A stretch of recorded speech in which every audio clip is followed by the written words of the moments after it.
સ્વાગત છે ફરી પાછું એક નવા એનાલિસિસ વિડીયો ઉપર.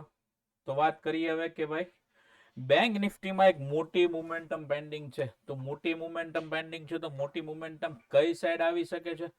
તો વાત કરીએ તો ભાઈ નિફ્ટીની, તો નિફ્ટીમાં લાસ્ટ ઘણા સમયથી આપણે જોઈએ છીએ તો માર્કેટમાં વન વે મોમેન્ટમ અપ સાઈડની આવે છે. માર્કેટમાં એક સારી એવી મોમેન્ટમ આપણને નિફ્ટીમાં જોવા મળે છે. તો હવે નિફ્ટીમાં આટલી બધી સારી મોમેન્ટમ આપણને જોવા મળે છે તો બેંક નિફ્ટીમાં કેમ પેન્ડિંગ છે મોમેન્ટમ? અને જ્યારે જોઈએ છીએ ઘણા સમયથી તો નિફ્ટીમાં પહેલા કન્ટિન્યુ એક અપ સાઈડની મોમેન્ટમ આવી જાય છે ને ઓલ ટાઈમ હાઈ ઉપર સસ્ટેન કરે છે નિફ્ટી. તો હવે વાત કરીએ કે ભાઈ બેંક નિફ્ટી, તો બેંક નિફ્ટીમાં મોમેન્ટમ કેવી રીતે આવશે, કયા લેવલથી મોમેન્ટમ આવવાના ચાન્સીસ છે અને કેટલી મોમેન્ટમ આવી શકે જેવા ચાન્સીસ છે.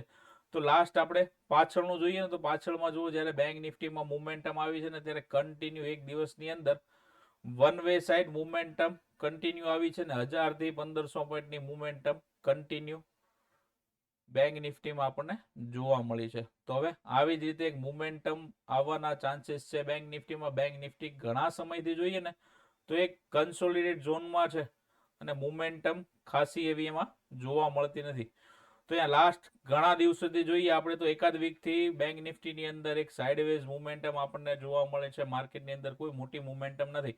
રેન્જ બની ગઈ છે, આ રેન્જ છે 51,000 થી લઈને 51,400 ની રેન્જ છે. તો હવે આ જે રેન્જ હતી એ રેન્જની ઉપર માર્કેટે સસ્ટેન કર્યું છે લાસ્ટ વીકની અંદર. તો લાસ્ટ વીકની અંદર હવે સસ્ટેન કર્યા પછી માર્કેટનું ક્લોઝિંગ ક્યાં આવ્યું છે તો કે નિયર બાય ડે લો પાસેનું ક્લોઝિંગ આપણને જોવા મળ્યું છે. પણ અહીંયાથી માર્કેટની મુવમેન્ટમ હવે આ ઝોન આપણી પાસે ડિસાઈડ કરી શકે છે કે જો ફરી પાછી આ રેન્જની અંદર માર્કેટ હોલ્ડ કરે છે તો અહીંયા જે નીચેની ટ્રેન્ડ લાઈન આવે છે, નીચેની ટ્રેન્ડ લાઈનથી ફરી પાછો બેંક નિફ્ટીમાં એક સપોર્ટ આપણને બનતો જોવા મળે છે. તો અહીંયા સુધી પણ આ ટ્રેન્ડ લાઈનનો ફરી પાછો સપોર્ટ બનાવી શકે છે. ફરી પાછી અહીંયાથી પણ એક અપસાઇડની મુવમેન્ટમ જોવા મળી શકે છે. અને મુવમેન્ટમ એવી આવશે કે કન્ટિન્યુ 1000 થી 1500 પોઈન્ટની મુવમેન્ટમ આવી શકે એવા ચાન્સીસ છે. કેમ કે બેંક નિફ્ટી છેલ્લા ઘણા બધા દિવસથી ચાલી નથી, એની અંદર કન્ટિન્યુ મુવમેન્ટમ આવતી નથી. નિફ્ટીની અંદર કન્ટિન્યુ મુવમેન્ટ આવે છે પણ બેંક નિફ્ટીની અંદર મુવમેન્ટમ કન્ટિન્યુ જોવા મળતી નથી.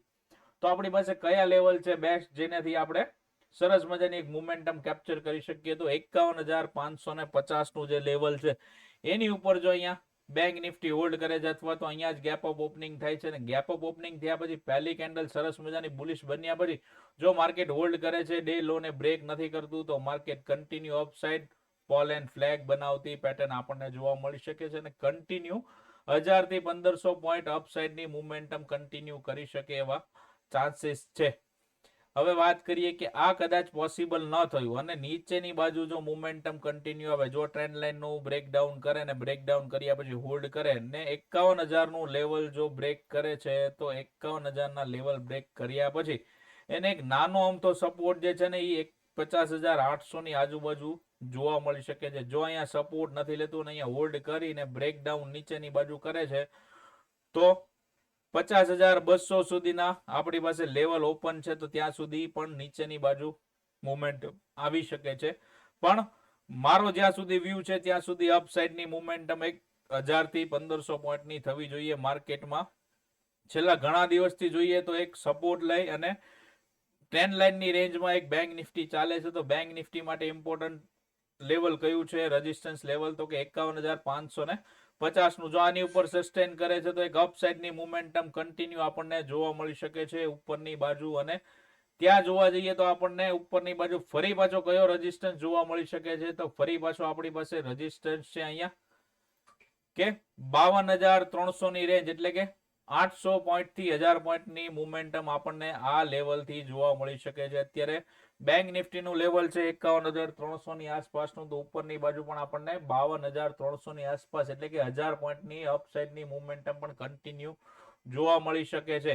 એ જરૂરી નથી કે મંડે માં જોવા મળી શકે છે, પણ આવતા વીક સુધીમાં એક મોમેન્ટમ અપસાઇડ અથવા તો ડાઉનસાઇડ જે પણ લેવલ બ્રેક કરે છે તો એ લેવલની માટે આપણે રેડી રહેવાનું છે. નીચેની બાજુ કયા ઇમ્પોર્ટન્ટ લેવલ છે તો કે 51,000 નું લેવલ જો બ્રેક કરે છે અને 800 પાસે બેંક નિફ્ટી હોલ્ડ કરીને જો બ્રેકડાઉન આપે છે તો અહીંયાથી એક ડાઉન સાઇડની મુવમેન્ટમ આપણને કન્ટિન્યુ જોવા મળી શકે છે. નીચેના આપણા સપોર્ટ ઝોન છે અહીંયા બનાવેલા છે 49,600 થી 500 થી 600 લઈને એક સપોર્ટ લેવલ છે. ફરી પાછું અહીંયા 50,000 નું રાઉન્ડ લેવલ લઈએ અને 50,200 આ રેન્જની અંદર પણ સપોર્ટ બનાવી શકે છે. અને ઉપરની બાજુ જોઈએ તો 51,500 નું જે લેવલ છે એની ઉપર જો બેંક નિફ્ટી સસ્ટેન કરી જાય છે અથવા તો ગેપ અપ ખુલી અને માર્કેટની અંદર પહેલી 5 મિનિટની એક બુલિશ કેન્ડલ બન્યા પછી જો લો બ્રેક નથી કરતી તો એક અપસાઇડની મોમેન્ટમ આપણને કન્ટિન્યુ જોવા મળી શકે છે. તો રેડી રહેવાનું છે બેંક નિફ્ટીની અંદર. બિગ મોટી મોમેન્ટમ આવી જાય તો આપણે કન્ટિન્યુ એની અંદર ટ્રેડમાં બના રહીએ અને હોલ્ડિંગ કરીએ અને એસએલ ટ્રેલિંગ સાથે સરસ મજાનો પ્રોફિટ બને એવા ચાન્સીસ બની શકે છે. તો ધ્યાન રાખવાનું છે બેંક નિફ્ટી અંદર સરસ મજાની મુવમેન્ટ આવે તો કેપ્ચર કરવાની છે. તો એડવાન્સમાં આપણે રેડી રહેવાનું છે. વાત કરીએ હવે નિફ્ટીની અંદર, તો નિફ્ટીની અંદર કયા લેવલથી હવે આપણે ટ્રેડ બની શકે છે. તો નિફ્ટીની અંદર જોઈએ તો ઓલ ટાઈમ હાઈ માર્કેટમાં આપણને ક્લોઝિંગ મળ્યું છે. શુક્રવારના દિવસે આપણને એક સરસ મજાનું સાઇડવેઝ માર્કેટ જોવા મળ્યું હતું. અને વાત કરીએ તો છેલ્લે જ્યારે મોમેન્ટમ કન્ટિન્યુ હોય ત્યારે પોલેન ફ્લેગ બનાવીને માર્કેટ ઉપરની બાજુ જ કન્ટિન્યુ આપણને જોવા મળી શક્યું છે. હવે આ લેવલ છે જે 25,200 નું, તો જો 25,200 નું લેવલ જો બ્રેક કરે છે તો ફરી પાછું આપણને 25,000 નું રાઉન્ડ લેવલ આની અંદર જોવા મળી શકે છે. અને અહીંયા પણ સપોર્ટ બનાવી શકે છે. સપોર્ટ બનાવ્યા પછી ફરી પાછી અહીંયાથી અપસાઇડની મોમેન્ટમ કન્ટિન્યુ કરી શકે છે. અને જો બેંક નિફ્ટીમાં અપસાઇડની મોમેન્ટમ આવે છે તો આ રેન્જની આજુબાજુ નિફ્ટી હોલ્ડ પણ કરી શકે છે અને એકલી બેંક નિફ્ટીની અંદર પણ મોમેન્ટમ આવી શકે છે. તો ધ્યાન રાખવાનું છે ટ્રેડ કરતી વખતે કે એક અપસાઇડની મોમેન્ટમ જો બેંક નિફ્ટી અંદર કન્ટિન્યુ થાય છે તો આપણે કોલ પુટિયા જે છે એને ખાસ કરીને અપસાઇડનું જે લેવલ જો આવી ગયું તો અપસાઇડની બાજુ કન્ટિન્યુ હોલ્ડ કરી શકે એવા ચાન્સીસ છે બેંક નિફ્ટીમાં. તો તૈયાર રહેવાનું છે. ચાલો ફરી પાછા મળીએ છીએ નવા એનાલિસિસ વિડીયોમાં. તો વિડીયોની અંદર કોમેન્ટ કરી દેજો. ચેનલને સબસ્ક્રાઇબ નથી કરી તો કરી દેજો. તમારા કોલપુટ વાળા મિત્ર છે, બેંક નિફ્ટીની રાહ જોવા વાળા મિત્ર છે તો એને શેર કરી દેજો વિડીયો. ચાલો મિત્રો મળીએ છીએ, આવજો.